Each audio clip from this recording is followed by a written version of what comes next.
Hi, this is criminal profiler Pat Brown, and here we are again. Another day, another school shooting.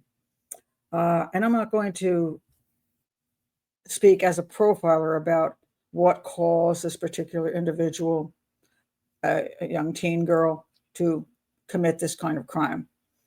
I'm going to talk about what darkness in our society is causing our children to grow up to be mass murderers. This problem is bigger than one person. It is a societal problem. And until we accept that, until we face that, we're going to see this keep happening. And when I say face our societal problem, I'm not talking about guns, so don't go there and we're going to have a big gun argument. No, not about that. Not about politics. It's about what's happening in our society so that our children are growing up in darkness, that their minds are in a dark place. Now, I want to show you some pictures from the father of the girl who committed this crime and took her own life, as well as the others. I want to show you some pictures from his Facebook page. I'm not going to give her name or his name, but I want to show you these pictures because I want to show you that she wasn't born a mass murderer. Look at this. Now, here she is.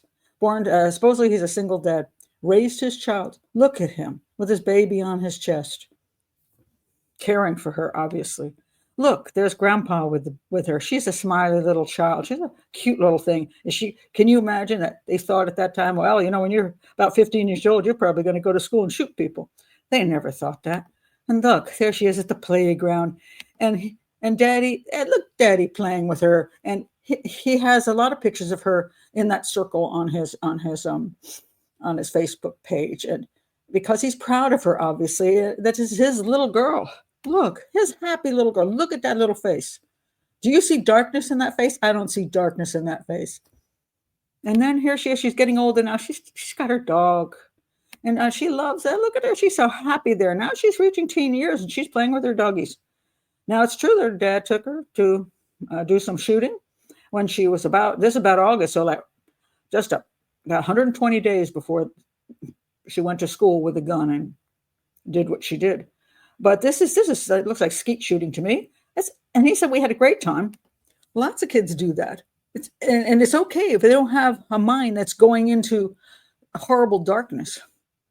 But I'm not saying she didn't have issues earlier on, which she probably did. But the point being that what grows this kind of darkness in a child's mind to do something like this, to want to take your own life, to want to take other people's lives, to find that a thrill. What kind of hate for yourself and others? What kind of rage? What kind of just dark kind of thinking? And we have a problem with that, and we refuse to face it. And if we don't face that bigger issue, we're going to see this over and over again. Now, when I was growing up, I never heard of a school shooting. And children didn't take their lives, teens. I mean, I'm not saying it didn't happen here. Occasionally, some child decided they didn't want to live any longer. I'm sure it happened. But I went all the way through school and high school, never heard of such a thing. Never. Now, we're still just human beings. Those children and teenagers weren't different kinds of children and teenagers, except they were. You know why they were different? You know why I was different? Because when I was growing up, we didn't have so much darkness being shoved into our heads on a regular basis. When our parents brought us into the world and took care of us, we played with dollies and we played with tea sets, and then we played with Barbies, and the boys played with their little toys. And our television was very limited, mostly to Lassie and Make Room for Daddy. Clean stuff. Totally clean stuff. You didn't see people being murdered right and left. You didn't see tons of gunfire every show you ever watched. You didn't see gore. You just didn't see this kind of nastiness on the television on a constant basis. The movies were G-rated for everybody. Family could watch a movie together with Fred Astaire, dancing around. But now the family gets together, they're sitting in front of the television, and and their swear words are coming out right and left. There's sex scenes there, and then you've got massive amount of violence. The violence is being some of the worst part. And then we're seeing shows that just tons of evil stuff in the shows. And when I'm saying evil, I'm not talking religiously. I'm talking about dark stuff. It's that there's creatures that are scary creatures always coming out and doing scary things, and blood gushing out of people, and just all kinds of evil, dark things, and in dark clothing and stuff like that. And these kids are also reading books like that. They're playing video games, which are constant shooting, and that same kind of darkness in the games. So they are, and then they'll go to school and they talk about all kinds of dark things at school constantly too, putting those ideas into the head of these children over and over and over again. And so instead of growing up thinking happy thoughts, you're growing up with all kinds of negativity constantly in your head. And if you don't think that stuff has an effect, think about advertising in general. There's a reason advertisers pay a huge amount of money to get stuff on the Super Bowl, because it works. Do you know that I survive on YouTube because of advertisers?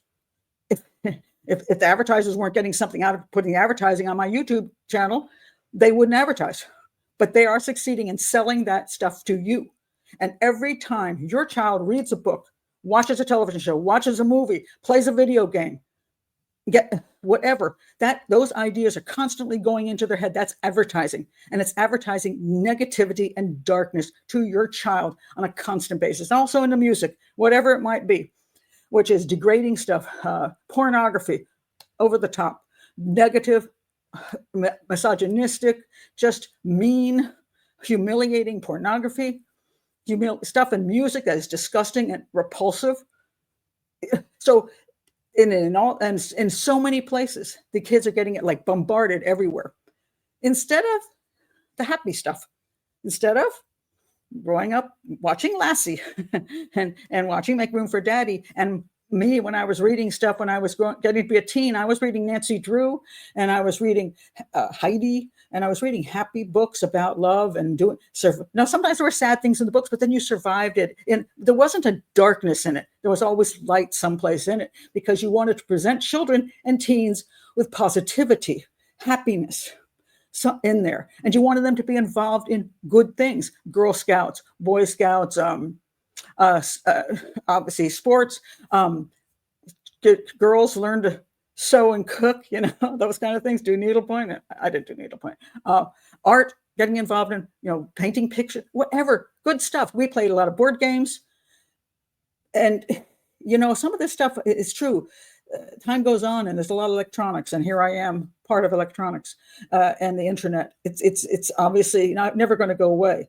But we as parents and grandparents and members of the community have to do something about making sure that the lives our children are living, they're living in some brightness, and that there is controls over what goes into their brain. Parents shouldn't let their kids just hang out on the internet, hang out on social media, hang out watching movies, whatever movie happens to be on the television that's this monster television. Just leave them in the basement playing violent video games for 3 or 4 hours straight.